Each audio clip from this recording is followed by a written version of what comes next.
will try. I'll do my darndest. All right, so Donald Trump was sworn in for a second term in late January, right? And then right away, a series of things started happening that were very, very, very bad. January 29th, we had a terrible mid-air collision, right? Killed 67 people just outside Reagan National Airport in the Potomac River in Washington, D.C. And 2 days later, it was a medical transport plane that crashed in Philadelphia. 6 people on board the plane were killed. 1 person on the ground was killed. Another 24 people on the ground were injured.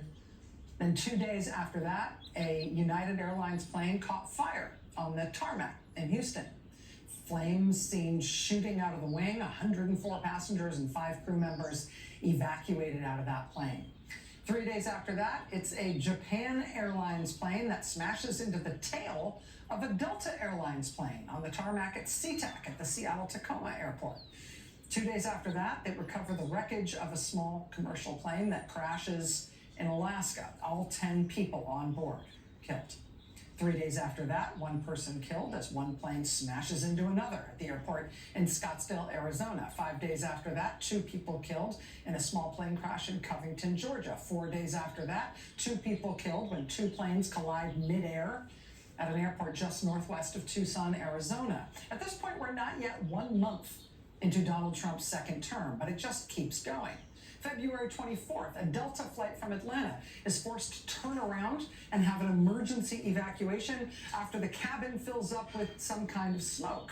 1 day later, it's an American Airlines flight that is forced to abort its landing at, once again, Reagan National Airport in Washington, D.C. in order to avoid colliding with another plane. 4 days after that, it's a FedEx plane that lands at Newark Airport with an engine on fire. Over the next 2 weeks, there are 15 more people killed in 9 more air crashes, including one alongside a Nashville highway that kills 3 children. Then we get a Delta Airlines flight smacking its wing into the runway while it's landing at LaGuardia Airport in New York City.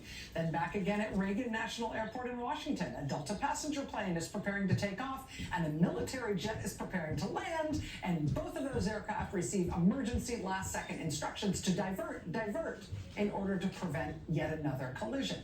Then it's a flight from Florida to Newark. It has to divert to Washington Dulles after a fire in the cabin. A week later, there are 6 members of Congress on board an American Airlines plane that clips the wing of another American Airlines plane at, once again, Reagan National Airport in Washington, D.C. That same day, a helicopter crashes into the Hudson River in New York City, killing 6 people, including 3 children. Over the next 10 days, 21 more people are killed in 7 more plane crashes.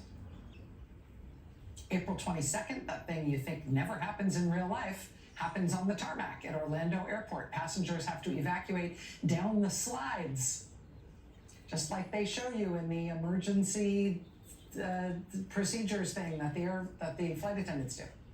They have to evacuate down the slides as their Delta flight catches fire in Orlando. And I could keep going. I'm not including all of them because we'd be here all night.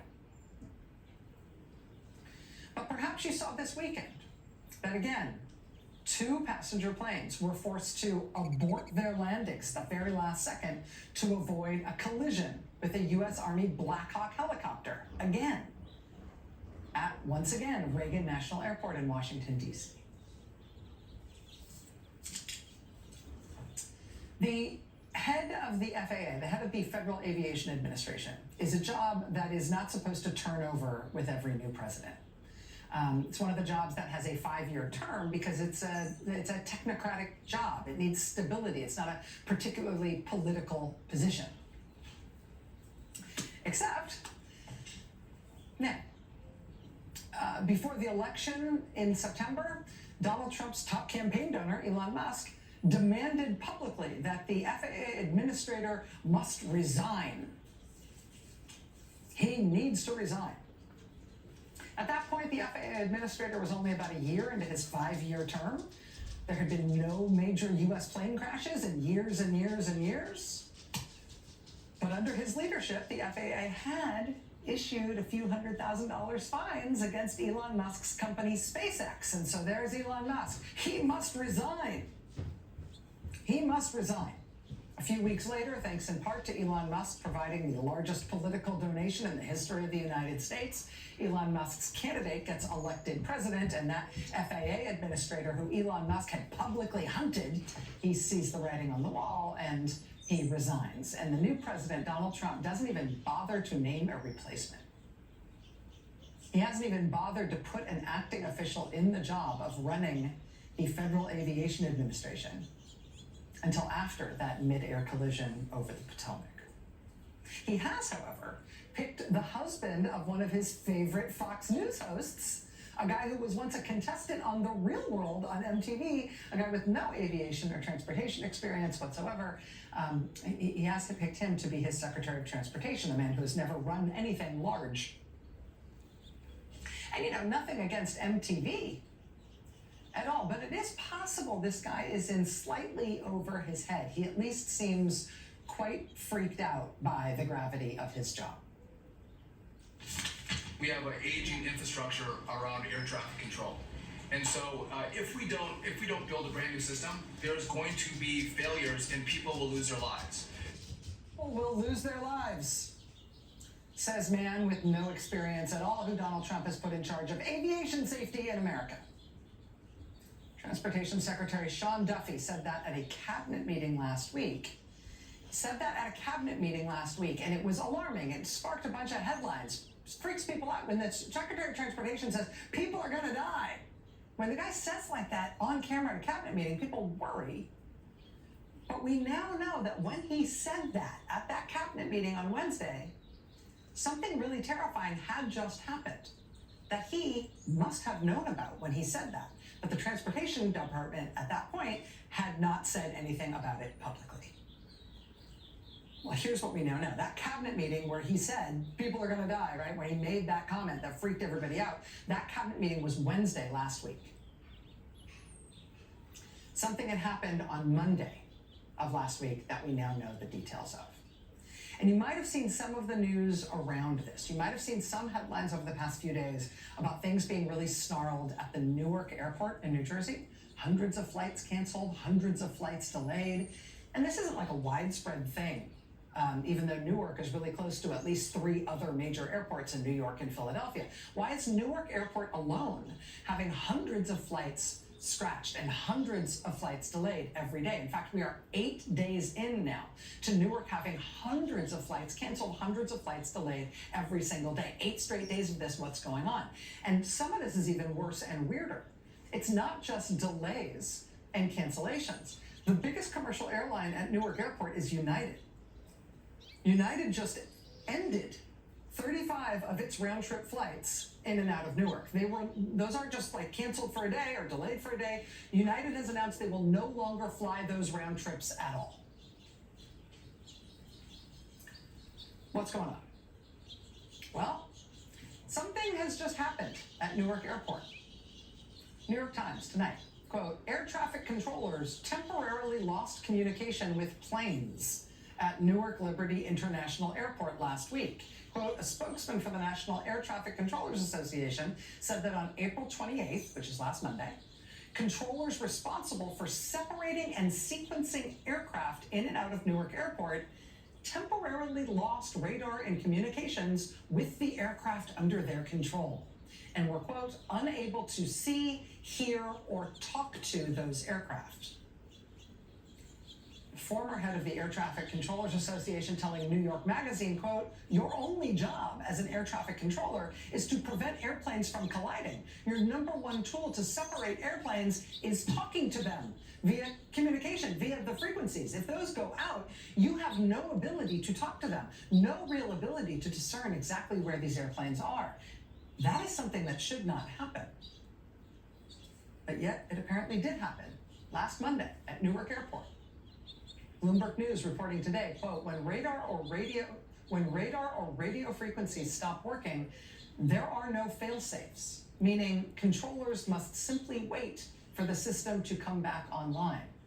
Bloomberg also reporting today that following the outage at Newark Airport on Monday, quote, multiple employees were placed on trauma leave, meaning air traffic controllers were placed on trauma leave. Quote, the incident left several controllers visibly shaken, with at least one person experiencing stress-induced heart palpitations, and some air traffic controllers shedding tears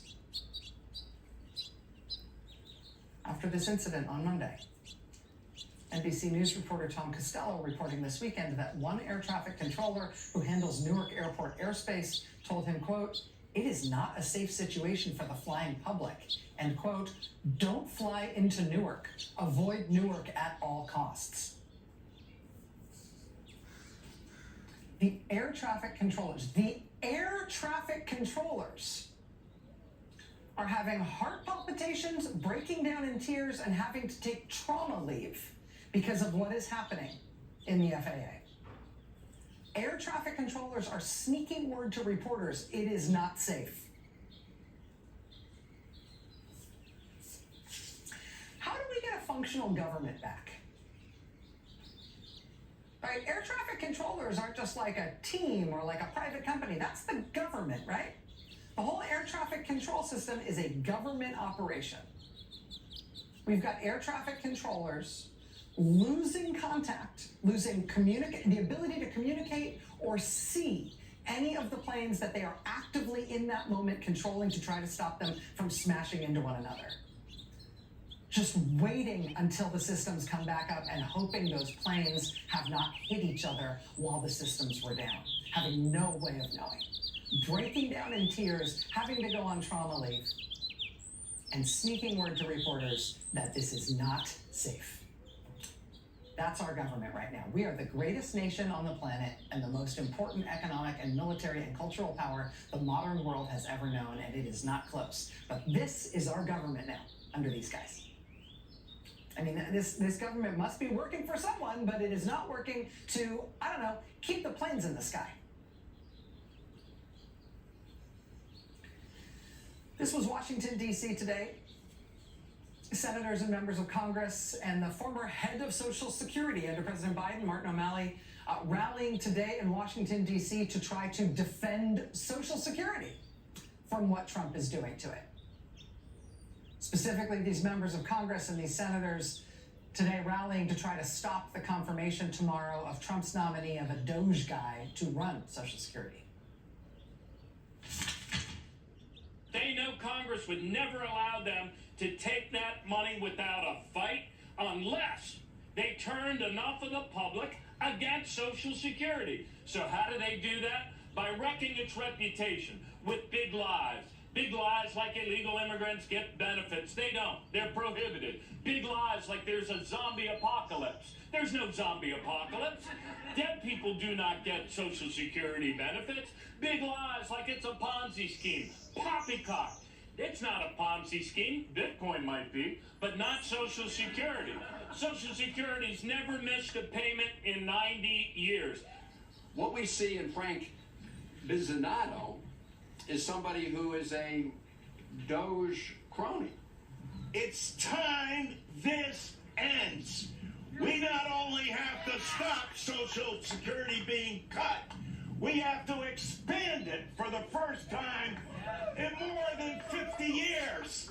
I will be voting in favor of every American who counts on Social Security. I am a hard no on Frank Bizzinato. No way. I am not in favor of handing over the keys to our Social Security Administration to a man who says that he will do whatever Donald Trump wants, whatever Elon Musk wants, no matter how much it's there just to help the billionaires and to take away from those who have paid into the Social Security system for years. That was today in Washington. Members of Congress and senators trying to protect what can still be protected of Social Security. Today in Washington also, for the second straight week, we saw members of the clergy being arrested for peacefully praying inside the U.S. Capitol Rotunda. This is the second Moral Mondays arrests of clergy members in Washington, 2 Mondays in a row. This weekend, senior citizens and their friends rallied in San Bruno, California to stand up for Social Security, to defend Social Security. This weekend, 2,000 people turned out in Kalamazoo County, Michigan, to protest against Trump, stand up for Social Security. Another big crowd turned out in Battle Creek, Michigan as well at the same time. Look how many people turned out this weekend in Cedar Rapids, Iowa to protest against Trump. Look how many people turned out in Olympia, Washington this weekend to protest against Trump. There were anti-Trump protests this weekend in Rehoboth Beach, Delaware, and in South Bend, Indiana. There were a bunch of people who turned out to protest against Trump in Toledo, Ohio, and in Newton, New Jersey, and standing out in the rain in Oak Ridge, Tennessee. I see you guys out there in Gulfport, Mississippi, protesting this weekend against Trump on the overpass over I-90 in Gulfport. And at the Tesla dealership in Pasadena, California, where they've been turning out people to protest every week. And at the Tesla dealership in Manhattan, and then marching downtown. Don't be a chicken in a coup. A lot of people in a lot of places this weekend stepping up specifically for immigrants. Look at this. This is Lima, Ohio, outside the offices of Republican Congressman Jim Jordan. This is a rally of Jim Jordan's constituents to support our Haitian neighbors in Ohio, people from Haiti who are here with what's called temporary protected status. Trump is trying to rescind or shorten that. These people in Lima, Ohio this weekend saying, don't do it, saying these are our friends and neighbors who are here from Haiti and we want them to stay. People in El Paso, Texas marched this weekend under the banner Reclaiming Our Dignity and Rights. And here, this is interesting. This is Tucson, Arizona. Here you see a large number of people protesting this weekend outside the Tucson Medical Center in Tucson, Arizona.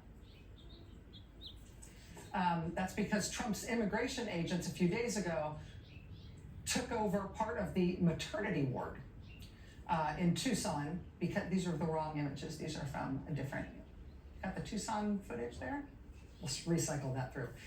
In Tucson, Arizona, there's been this dramatic thing at Tucson Medical Center because Trump's immigration agents turned up at the maternity ward at this hospital. They were staking out the maternity ward, immigration agents, right? Because they wanted to grab a woman who was literally in that hospital in Tucson giving birth. And when people in Tucson found out that Trump's immigration agents were at Tucson Medical Center in the maternity unit, waiting to grab this woman as soon as she gave birth, people in Tucson sprang to her defense. They started protesting at the medical center. They're trying to stop Trump's agents from taking this woman and her brand new newborn baby. They protested this weekend in Tucson at Tucson Medical Center. The woman now has a lawyer, and as the protests have continued there, she has not been shipped off somewhere. She is in Tucson, according to local news reports, with the community there still fighting for her. In Nashville, Tennessee, a little bit of a similar situation, minus the hospital. In Nashville, Tennessee, Trump's immigration agents made mass arrests overnight on Saturday night. Word spread, and on Sunday, early on Sunday, people in Nashville flooded to the Department of Homeland Security office there to try to figure out who they had taken overnight Saturday night, to protest against it, to try to stop these buses of people that they were trying to take away. At least some of the people there say they know that some of the people who were arrested Saturday night by immigration agents in Nashville are actually people who are in this country legally, and they don't know why they were arrested. In response to these protests at the Homeland Security facility in Nashville, Nashville's mayor now says he and his office are working to determine at least the names of who was taken in Nashville Saturday night and why. And that's just a snapshot of this weekend. That's after the huge protests that happened for May Day on Thursday, including big protests in places like San Diego and Tucson and outside the ICE immigration prison in Tacoma, Washington. But the protests, big May Day protests on Thursday were everywhere. I mean, here's Boston, Denver, Los Angeles, Philadelphia, Raleigh, North Carolina, San Francisco. You want some more? You want some more? We've got more. Here is, left to right, top to bottom, Atlanta, Georgia, Chicago, Illinois, Phoenix, you have that 20 bucks? Thank you. Chicago, Illinois, Phoenix, Arizona, Columbia, South Carolina, San Jose, California, Birmingham, Alabama, Philadelphia, Pennsylvania. They have a huge event in Philadelphia, another huge one in St. Paul, Minnesota, Seattle, Washington, Los Angeles, Baltimore, Maryland, Tuscaloosa, Alabama had a huge turnout, Hartford, Connecticut, New York, Washington, D.C., Lafayette, Louisiana, Las Vegas, Nevada, Tacoma, Washington. Buffalo, New York, Oakland, California. People turned out this weekend in Washington, D.C. to stand up for Black history, to stand up for the National Museum of African American History. Democratic Congressman Jamie Raskin turned out 2,000 people this weekend for a town hall in the New York district of a Republican congressman named Andrew Garbarino. Senator Bernie Sanders turned out 6,000 people for a rally in the district of Pennsylvania Republican Congressman Ryan McKenzie. Government right now is a mess. You may not like what the government is trying to do, but what they're not trying to do and is happening anyway is worse. Government right now is a mess under Donald Trump. Some of the stuff that absolutely cannot go wrong is going wrong under Donald Trump, the way he's running this government. Government is a mess, but the people are busy pushing back and busy trying to fix it. The pushback has apparently caused Trump to give up on his plan of closing Head Start programs all around the country. The pushback against Trump eliminating Head Start was apparently too much for him to bear, so now the Trump administration says that it is rescinding its cuts to Head Start. Republican members of Congress are also now realizing that they better start pushing back on Trump's plan to kill AmeriCorps. Who's against AmeriCorps? Trump is getting pushback on that now from Republicans in Congress, including Jack Bergman of Michigan and Don Bacon of Nebraska, Brian Fitzpatrick of Pennsylvania, and at least 3 Republican U.S. senators, Lisa Murkowski of Alaska, Bill Cassidy of Louisiana, and Susan Collins of Maine. You're also starting to see Republican members of Congress push back now on the Trump cuts to LIHEAP. LIHEAP is the program that pays for people's home heating oil. Why would you want to get rid of that? Republicans, including Susan Collins of Maine and Mike Lawler of New York, now pushing back on Trump about his cuts to LIHEAP after their own constituents pushed hard on them because of it. People push back on these things. Republican senators and members of Congress can't defend what Trump is doing, and so then they start to push back against Trump on it as well, and then Trump caves. That's what we've learned over the 100 days. That's the system. It's not a great system, but it's a system. It's not like also an air traffic control system, which apparently we don't have anymore, thanks to Trump. But the system of pushing back and organizing and protesting and demanding a change in course, demanding that this thing get rerouted. That system is up and running. It is apparently pretty well oiled. It's working well, and we've got a lot more to say about that tonight. Stay with us.